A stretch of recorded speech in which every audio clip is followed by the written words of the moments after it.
जब ये हिरण्याक्ष पृथ्वी को चुरा करके ले गया, देवता परेशान हुए, बोले प्रभु मेरी रक्षा करो। भगवान को छींक आई, नासिका छिद्र से 12 बालक का जन्म हुआ। 12 भगवान ने जाकर के कहते हैं हिरण्याक्ष का उद्धार किया और पृथ्वी को लेकर के भगवान वापस आए। तब कहते हैं तब सृष्टि को पुनः आरंभ किया। और यही दोनों त्रेता में ये बने रावण और कुंभकर्ण, द्वापर में बने शिशुपाल और दंतवक्र। त्रेता में राम ने उद्धार किया, द्वापर में कन्हैया के हाथ से उद्धार हुआ। तो मेरे सज्जनों, आज जब पृथ्वी को चुरा कर ले गया, भगवान ने 12 रूप में अवतार लिया, हिरण्याक्ष का उद्धार कर पृथ्वी को वापस लाए, स्थापना कर दी। अब ब्रह्मा जी ने अपनी सृष्टि को आरंभ किया। सबसे पहले 4 ऋषि बनाए, सनक, सनंदन, सनातन और सनत कुमार। इन चारों ऋषियों ने कहा प्रभु मुझे ऐसा वरदान दे दो, हम हमेशा 5 वर्ष के ही रहें। बोले तथास्तु। जब वरदान दे दिया तो मेरे श्रोता बंधुओं ध्यान रहे, अब 5 वर्ष के रहेंगे तो संसार आगे कैसे बढ़ेगा? फिर सृष्टि की है, उसमें 10 मानस पुत्र बनाए और एक सरस्वती नाम की कन्या। फिर भी सृष्टि आगे नहीं बढ़ी। अब इन्होंने कहते हैं 2 यानी फिर ब्रह्मा जी ने 100 वर्ष तपस्या की, भगवान नर्मदेश्वर की 100 वर्ष, 1 वर्ष नहीं, 2 वर्ष नहीं, 100 वर्ष। भगवान नर्मदेश्वर ने दर्शन दिया, कि ये पुत्र क्या है? बोले प्रभु हम संसार कैसे आगे बढ़ाएं? बोले इसके लिए एक ही उपाय है। क्या? बोले जब तक कहते हैं बिना तेल के जैसे दीपक नहीं जलता है, ऐसे ही न केवल नर से और न केवल नारी से। जब नर और नारी, स्त्री और पुरुष दोनों ही होंगे तभी संसार आगे बढ़ सकता है। तो किसे बनाया है? आज ब्रह्मा जी ने स्वयं भव मनु और सतरूपा, स्वयं भव मनु और सतरूपा, स्वयं भव मनु और सतरूपा, स्वयं भव और सतरूपा, जिनत वही नर सृष्टि अनुपा, जिनत वही नर सृष्टि अनुपा, जिनत वही नर सृष्टि अनुपा, स्वयं भव मनु और सतरूपा। या मनु हुए पुरुष और सतरूपा है स्त्री। जब स्त्री पुरुष का जोड़ा बना, अब सृष्टि आगे बढ़ी है। माता पिता के बिना संसार आगे नहीं बढ़ता है, और चाहे कोई भी सृष्टि क्यों न। ध्यान रखना सज्जनों, अब जब मनु शतरूपा हुए, इनसे 5 संतान भई। आकृति, देवहूति, प्रसूति, प्रियव्रतोत्थान पा 2 बालक। आकृति रुचि प्रजापति को ब्याई और देवहूति ब्रह्मा जी के एक पुत्र और हुए हैं, जिनका नाम है करदम। करदम ऋषि को ब्याई, जिनके यहाँ सती, अनुसुईया आदि 9 कन्या हुई और 10वीं संतान के रूप में कपिल भगवान का अवतार हुआ। बोलिए कपिल भगवान की। माता देवहूति का संसार आगे नहीं बढ़ा है। और सुखदेव जी सावधान करते हैं, प्रसूति जो है ये राजा दक्ष को ब्याएंगे। इनके यहाँ 16 कन्या हुई, जिनमें से एक सती नाम की कन्या वही जो भोले बाबा को ब्याही नहीं थी। आइए एक बार त्रेता का समय है, भगवान श्री राम लीला करने के लिए आए इस धरा पर। मर रहे, हम तो व्रत करके अभी मर रहे।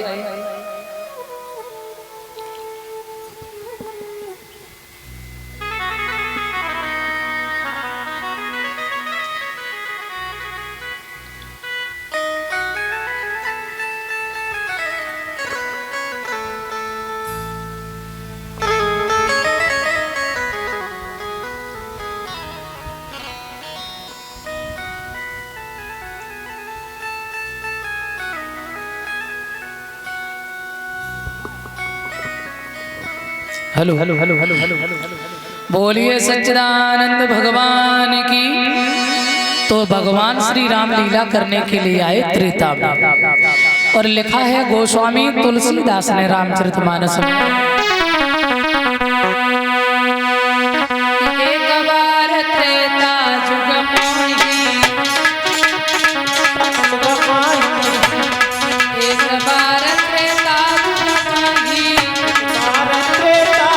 मोहि, सब गए कुंभजर सिपाही,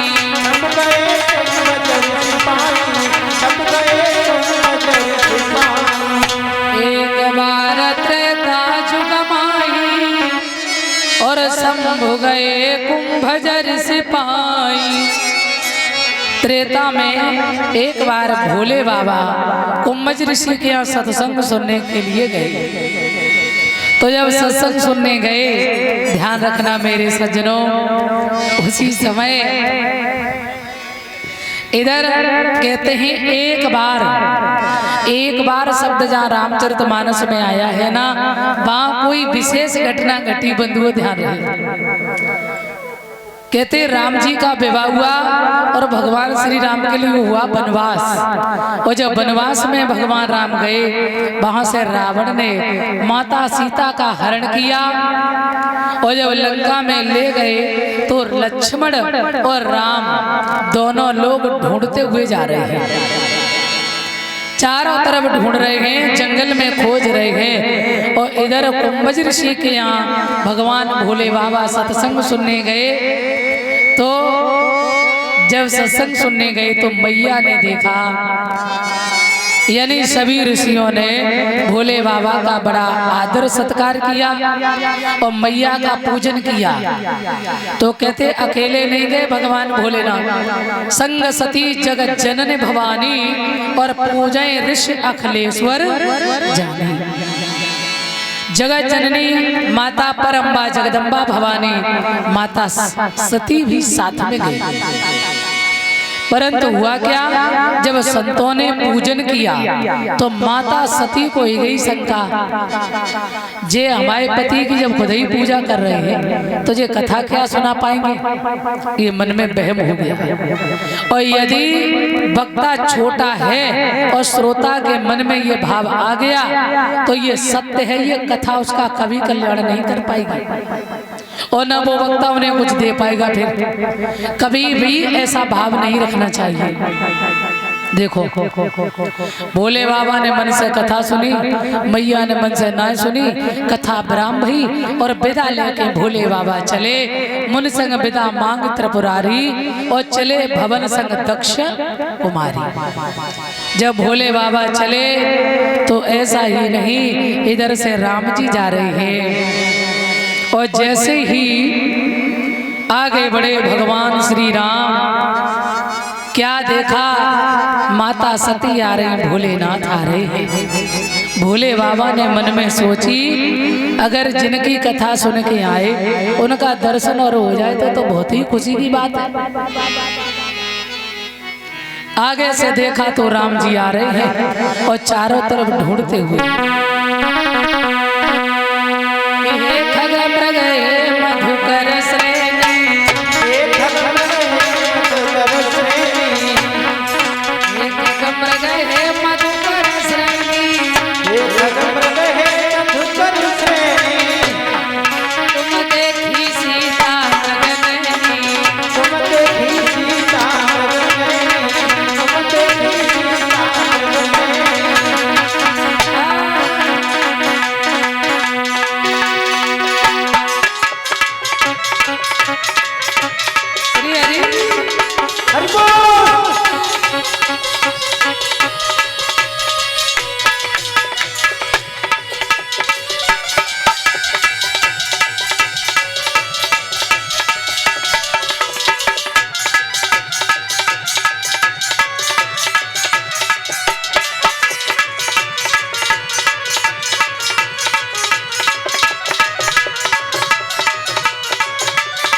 बोल सच्चिदानंद भगवान की क्या बात, संतोष मामा की जय हो।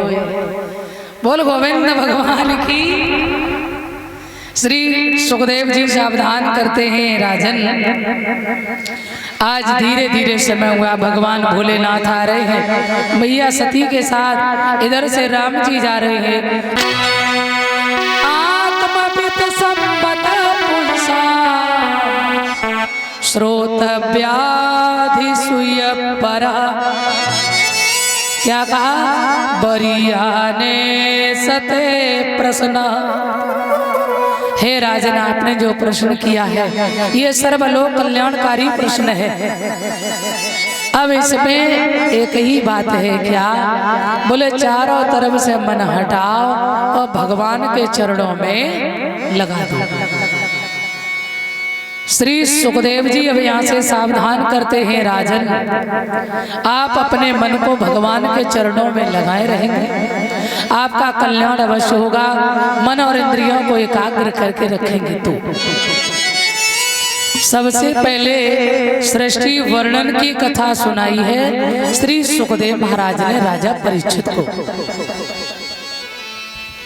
श्री सुखदेव जी कहते हैं राजन, संसार में जब कुछ भी नहीं था, केवल शून्य था, शून्य, तो उस शून्य से भगवान शिव ने क्रिया की तो 3 ओम हुए, ब्रह्मा विष्णु महेश। ब्रह्मा जी कमल पंक्ति में ऊपर नीचे जा रहे हैं, पर ये समझ में नहीं आ रहा मैं कौन हूँ और मेरा जन्म किस लिए हुआ है। भगवान नर्मदेश्वर ने दर्शन दिया और ब्रह्मा जी को उनके स्वरूप का ज्ञान कराया और यहीं पर चतुश्लोकी भागवत प्रदान की है ब्रह्मा जी को भगवान नर्मदेश्वर ने, जिसे चतुश्लोकी भागवत कहते हैं। ध्यान देना, चाहे इन्हें नारायण कह लो चाहे नर्मदेश्वर। विष्णु से का तुम पालन करता हो और शंकर भगवान से का तुम हो श्रृंगार करता। तीनों को अलग अलग कार्य दे दिया, भगवान चले गए। अब ब्रह्मा जी ने 5 भौतिक सृष्टि को आरंभ किया है। जब 5 भौतिक सृष्टि को आरंभ किया, उसमें चीटा चैटी सब बनाए, सृष्टि आगे नहीं बढ़ रही है। इधर क्या हुआ, कहते हैं एक बड़ी सुंदर कथा और आई है। यही कथा मैत्रेय मुनि ने विदुर जी को सुनाई, तो मैत्रेय मुनि से विदुर जी कह रहे हैं, महाराज भगवान ने 24 अवतार लिए और 24 अवतारों में एक अवतार भगवान का है, 12 अवतार ये भगवान ने क्यों लिया। तो जवाब दिया, सुनिए महाराज, ये भगवान का अवतार इसलिए हुआ कि पद्म पुराण में कथा आती है, भगवान श्री हरि जो थे उनके 2 पहरेदार थे जिनका नाम था जय और विजय। एक बार सनंदन ऋषि जब वहां मिलने गए भगवान श्री हरि से, तो इन्होंने सनंदन ऋषियों को अंदर नहीं जाने दिया। जय और विजय ने, जय विजय जिन्होंने अपने को जीता है, इंद्रियों पर विजय पाई, बोले अंदर नहीं जाने दिया। तो फिर महाराज बोले, उन्होंने शाप दे दिया, अरे तुम मेरे माता पिता के दर्शन से मुझे वंचित कर रहे हो, मैं तुम्हें श्राप देते हैं। क्या बोले, तुम दोनों राक्षस हो जाओ। सो झपट के चरण पकड़े, मेरा कल्याण कैसे होगा। बोले, यदि भगवान से तुमने प्रेम किया तो होगा 7 जन्म में, और दुश्मनी करी तो जल्दी, तो 3 ही जन्म में कल्याण हो जाएगा। सो इन दोनों ने भगवान से दुश्मनी की। सो पहले जन्म में बने हिरण्याक्ष और हिरण्यकश्यप, एक 12 भगवान हुए हैं। ब्रह्मा को जब छींक आई